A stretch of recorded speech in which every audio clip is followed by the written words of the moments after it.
Welcome to the Go Diaper-Free podcast, where we're all about helping you stop depending on diapers as early as birth with Elimination communication.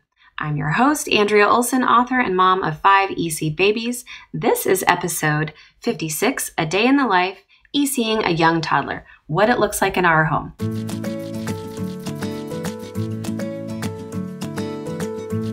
Well, hello again, and welcome to this week's show. So the last 2 weeks, we've gone over a day in the life of ECing a newborn and ECing a mobile baby.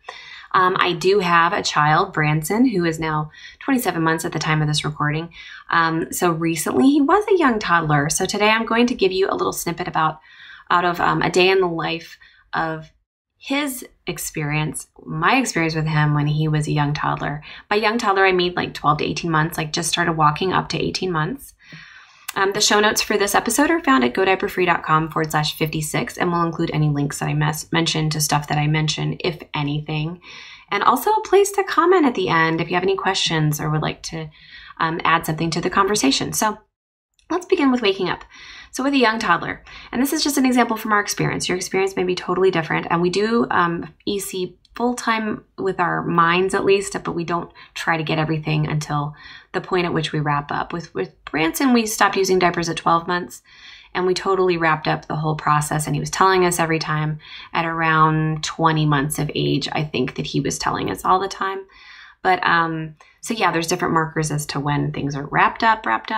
But for him, this was a typical day, say around 14 months of age when he had started preschool. So he'd wake up, we'd give him a potty-tunity, potty him on the big toilet, on the toilet seat reducer, or on a mini potty. Remind him to wake and use the potty next time if he's wet by the time we get to him. He would be in a diaper backup at this point. If your child's walking already, this would apply to you as well, but since Branson was already walking at 12 months and we decided to dress him, or to no longer use daytime diapers, at the wake up, this is when we would take the diaper off and save it for later if it's still dry. We would use it again at nap time and at nighttime. So we would dress him in trainers, tiny trainers, which I already had out, thank goodness, by the time he was using them. Put him in trainers with a tiny up, pull up cloth cover. Also, I sell both of those at tinyundies.com. I created them because my kids had nothing to wear when they got out of diapers. So hopefully my experience can help you with that too. We would dress him in that, or we would dress him in pants only to start with. So sometimes he'd do a lot better in commando. And to this day, he does a lot better in commando because he really likes to do things himself. And he's kind of a big sort of stocky boy. So anyway, he'd wake up, give him a potty-tunity, give him a reminder if he was wet, and then dress him in his daytime backup. We would offer a potty-tunity before he sat down for breakfast in his high chair. If he bared down in his high chair like he was starting to poop, which he would always wait to be in the breakfast high chair to do, you guys, we would say, wait, and we would have the cloth or the napkin nearby and wipe his hands off and wipe his face off and then run him to the bathroom as calmly as we can, but like quickly because he didn't wait very long. We'd say, wait, transport him to the potty and have him finish up on the toilet seat reducer on the big toilet because we didn't want poop to go in the mini potty because that's a bear to clean up. So we'd have him do that. Now, at this point, I want to mention privacy. Anytime with a young toddler, they start to poop or pee or resist sitting on the toilet seat, I would always close the door with you in them if they have, attachment issues, which is age appropriate, separation anxiety. I would close the door and then I would pick at the grout between the tiles, straighten the towels, do something where my back was turned away from him to give him privacy. With Cooper, my third baby, I actually had to go all the way out to the hall with the door open and sit on the steps to the stairs and wait for him because he really wanted privacy and he would react by resisting and ask for privacy in that way. So also when pooping, very young ages, babies, human beings, all mammals, they really want privacy to be able to do this in private because the sphincters work better in privacy. Okay, then we would return him to breakfast table. He'd finish his breakfast. After breakfast, we would potty him. So these are called transition times. Transition times are huge with a young toddler. Very good way to do EC if your child's not signaling at this point. We also want to know the natural timing. How often are they going? We want to prompt them whenever we see a pee-pee dance. Like if we know that there's a signal, like they start to grab their crotch or pull at the back of their pants. Those are some examples. I have way more examples on our book owner's website if you have that, a copy of my book. But anyway, when you see any of those things, You offer without asking if they need to go because they might be in the no phase already, and you offer the potty-tunity. Then we would dress for preschool, do a final pee at home, and for preschool we would put tiny trainers with tiny ups on top of them with pants on top of that. I would pack 3 sets of those backups and extra socks in a wet dry bag. I do have a post on going to preschool and daycare diaper-free if you want to see that. We would do the final pee at home, and then when we arrived at preschool, we'd do a foundational pee when we arrived there, check in with the teachers, refresh them on any current timing, any suggestions today, anything we want to fix from yesterday. Then after daycare, we would pick them up, do a pee there at the daycare, at the preschool, take them home, do a pee again when we arrive home. And my husband really didn't want to do this because we just pottied him, but it was always good to do a foundational pee when we got home. Nap time, we'd put him in a diaper backup. When he woke up, do a wake-up pee, and so on throughout the days. Throughout the day, you get the idea. Always potty before and after a meal, always potty before and after a nap, use diaper at nap and nighttime, and at daytime use a cloth backup. So outings.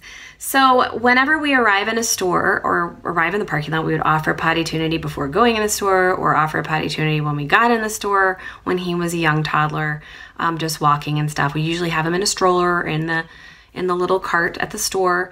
Anytime he'd signal during that time by getting fussy or antsy or grabbing his crotch or tooting or even saying potty or doing the sign, whatever would happen, we would pause our shopping and go do that. Now this is when I really started doing online shopping. So I pick up my groceries and I pick up my sundries as well. But if we were to go anywhere, we would do that. Anytime we would arrive somewhere, we'd go to the bathroom, go in the store if needed, and do a final pee before getting in the car seat.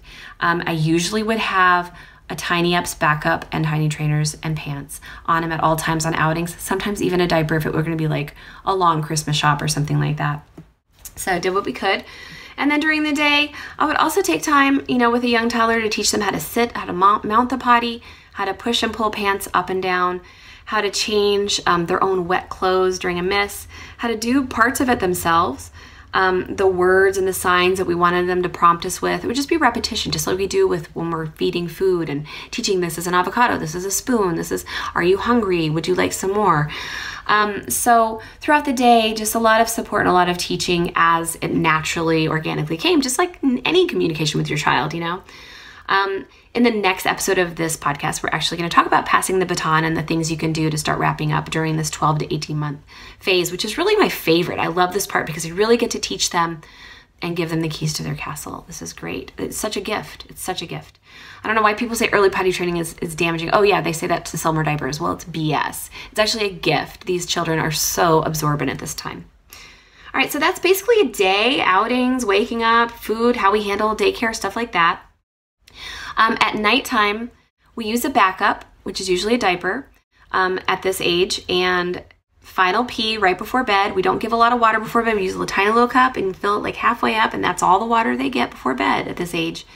Remind them to wake to pee, let us know to stay dry at night with a book. My night potty board book is really helpful for that. It teaches the routine at night, so it could be helpful to read to your child before night.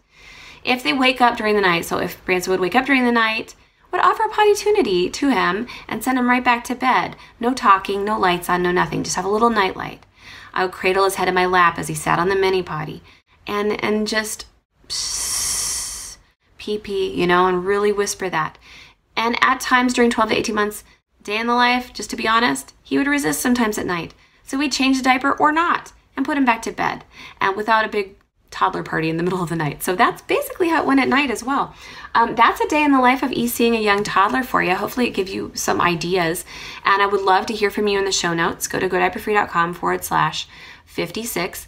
And in the comments, write to me if you have any questions about this, about what we've done, anything I've left out about what it looks like in our home. And let me know what suggestions you have also to share with other people. It's great conversation over there, and I would love to hear from you. Next week, we're going to kind of continue this idea with how do you pass the baton during this 12 to 18 months? How do you start to build independence in your child so that eventually they wrap up EC naturally, which is really what we want. It's easiest.